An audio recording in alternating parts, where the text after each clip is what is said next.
Herkese merhabalar, ben Huri. Huri Metek Mutfak'ta kanalıma mutfağıma hoş geldiniz. Fırınsız harika bir tarif hazırlıyorum. Harcımız için 1 su bardağı ince bulgur, 1 tatlı kaşığı tuz, 1 su bardağı sıcak su. Karıştıralım. Bulgurların kabarması için bir kenarda dinlendirelim. 500 gram kıymam var. Yarım su bardağı suyla yumuşayana kadar kavurmayı bırakıyorum. Evet, ezerek tane tane olana kadar kavuralım. 2 adet kuru soğan ekleyelim. Kavurma işlemine devam edelim. Yarım kase ceviz ekliyorum.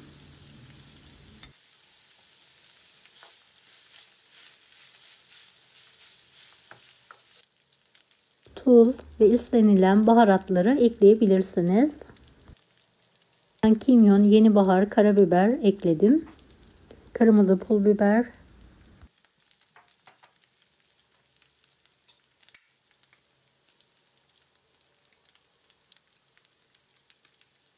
Biraz da kekik ekliyorum.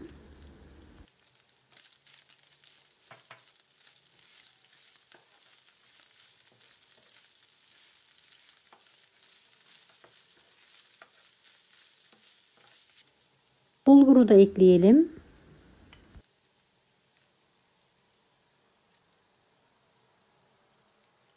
Beni hangi ülkeden veya şehirden izliyorsunuz merak ediyorum. Yoruma yazarsanız sevinirim.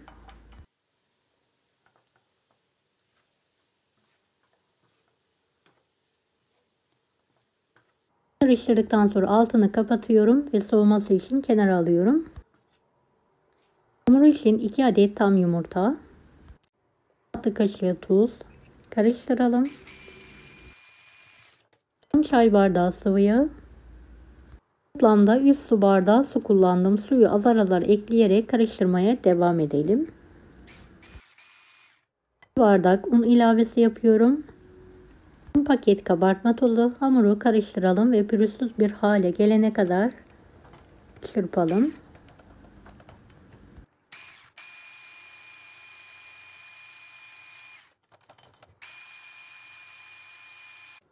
Evet, kıvamı ne katı ne de yumuşak olmalı. Bu şekilde. Hep tavamızı önceden ısıtalım. Çok az yağ ile yağlayalım. Hamurdan 1,5 kepçe olacak şekilde dökerek tavaya yayalım.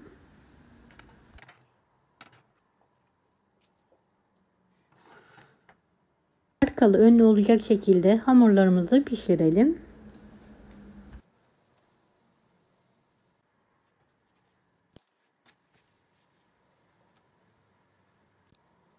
Hamurları bitene kadar aynı işlemi yapmaya devam edelim. Evet, tüm hamurları pişirdim gördüğünüz gibi.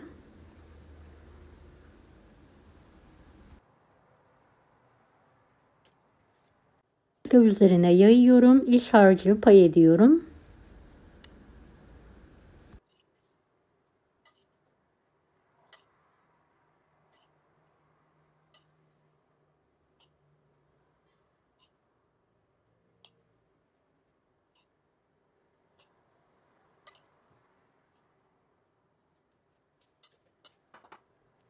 Kenarlarını kapatarak videodaki gibi saralım.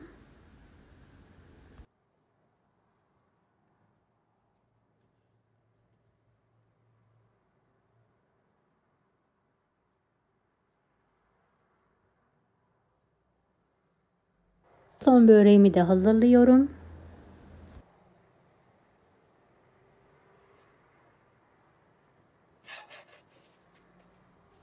Et yumurta, biraz tuz, biraz süt ekliyorum ve çırpıyorum. Geniş bir tabağın içine alıyorum. Önce yumurtalı karışıma, daha sonra galeta ununa bulayalım.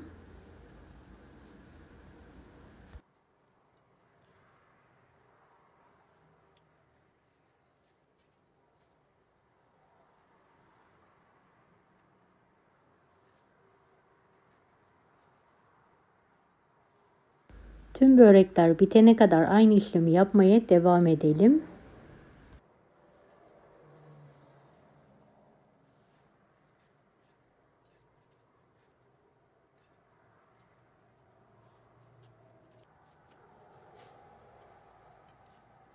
Evet, son böreklerimi de galeta ununa bulamaya devam ediyorum.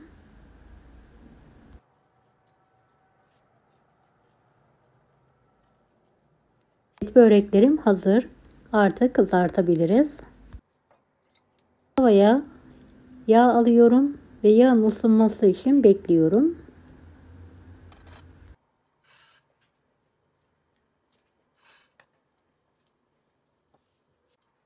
Börekleri tavaya alalım.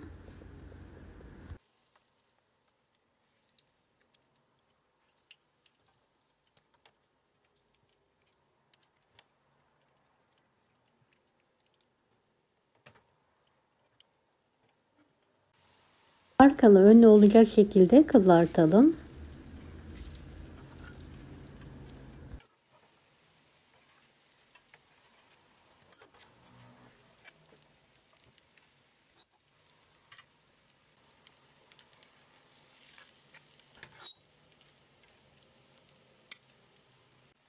Evet, her tarafı eşit olacak şekilde kızartmaya devam edelim.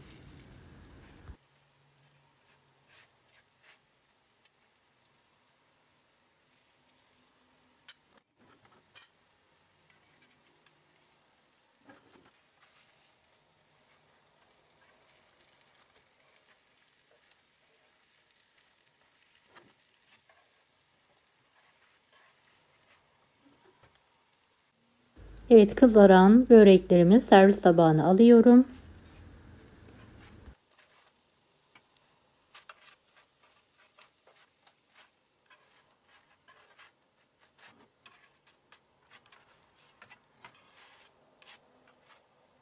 Pişirme işlemine devam ediyorum.